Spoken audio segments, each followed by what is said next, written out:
Kung lahat ng tao ay pinanganak pagkatapos ni Adan ay may orihinal na kasalanan, nangangahulugan ba na ito na pati si Kristo ay pinanganak na may kasalanan?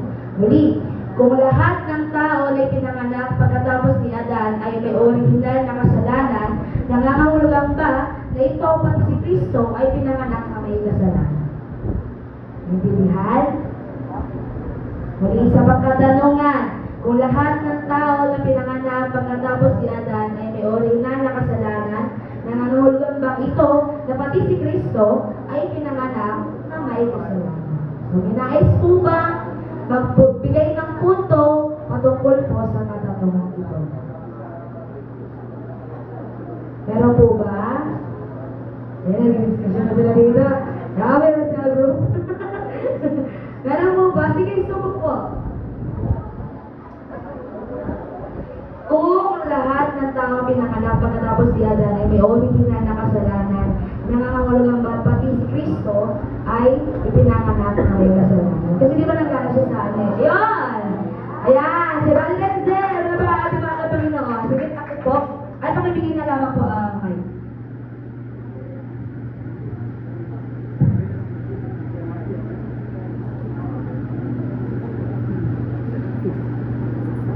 Magandang umaga po sa inyo lahat. Mga Panginoon, nakubuhan ako. So, ang tanong, kung lahat daw ay, yung lahat daw ng pinanganak ay nakamalan ng kasalanan, ay nagkasala.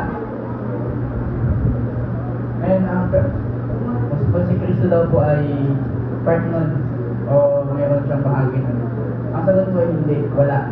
Kasi nga, hindi po siya conceived by the flesh. Siya ay conceived by the spirit po. Na nanggaling sa Panginoon. Hindi siya galing sa pagtatalit o ano po. Kumbaga nanggaling sa Panginoon mismo. So, yun.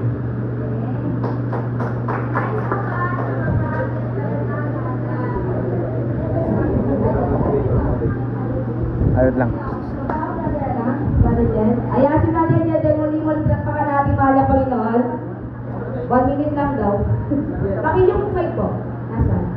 Si Pastor Jai. Sige po, Pastor Jai. Mababahagi rin po si Pastor Jai. Sige po, bago po si Tungtungan lang natin yung sinabi ni Brother Vince. May reference kasi dito sa 1 Peter chapter 3 verse 18 bilang papatunay. Sapagkat si Kristo na walang kasalanan ay namatay ng minsan para sa iyo na mga makasalanan. Ang layunin ay upang iharap kayo sa Diyos. Siya'y namatay ayon sa laman at muling binuhay ayon sa Espiritu. Kaya napakita kayo, hindi siya conceived sa flesh, kundi siya'y naging tao, pero siya'y ayon sa Espiritu. Kaya hindi siya, kagaya po natin na hindi siya kasama dun sa original na kasalanan talaga na pinanggalingan ni Adan at ni Eva. Hindi tao siya. Inangkin niya, ang term natin doon, inangkin niya yung ating kasalanan, pero talagang wala siyang kasalanan. Inangkin niya yung kasalanan para dalhin doon sa krus ng Kalbaryo, doon tubusin ang ating kasalanan. Kasi nga, sabi ng 9:22 ng Hebreo, kung wala ang pagkabuhos ng dugo ay wala daw po tayong kapatawaran mga kapatid. So, yun ang mga maraming salamat. Ayan, maraming salamat po sa kaliwanagan po na binangirin. At yung Brother Jet, pagbabangat ka po. Okay. Meron pa po ba? Sige po, si Brother Jet.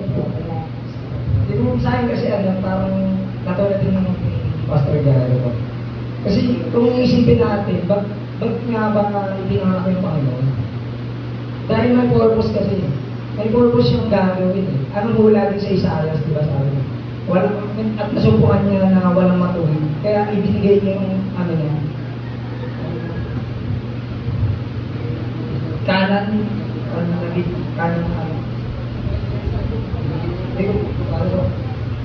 sorry po, hindi ko maalala yung verse. So, yung purpose niya kasi, pagtubos eh.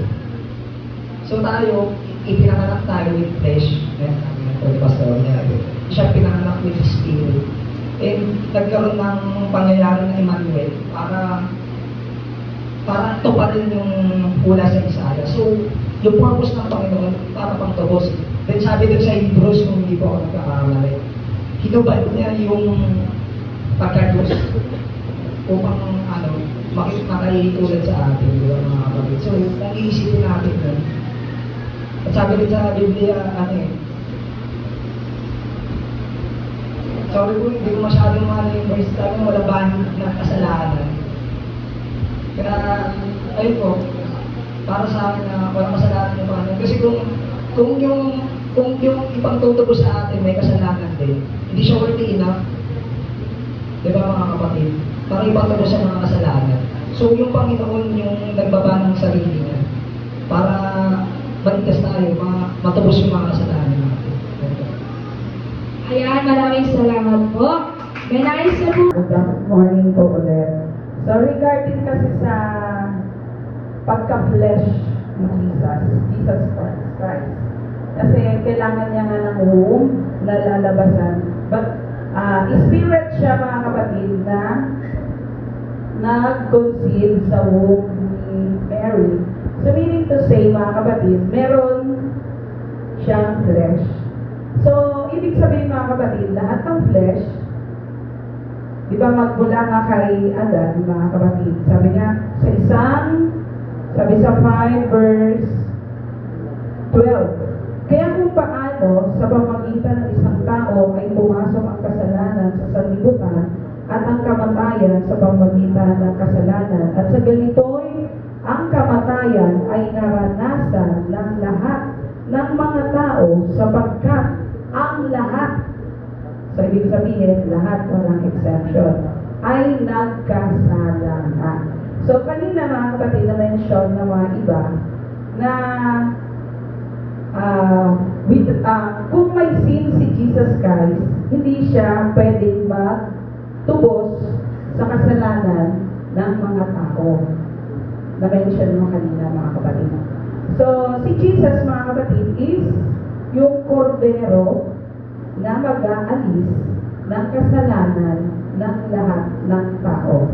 Meaning to say, mga kapatid, sabi nga sa 6:23, mga kapatid, sapagkat ang kabayaran ng kasalanan ay kamatayan. Datapwat ang kaloob na walang bayad ng Diyos ay buhay na walang hanggan kay Kristo Jesus na Panginoon natin. So yung flesh niya, mga kapatid, may namanang kasalanan.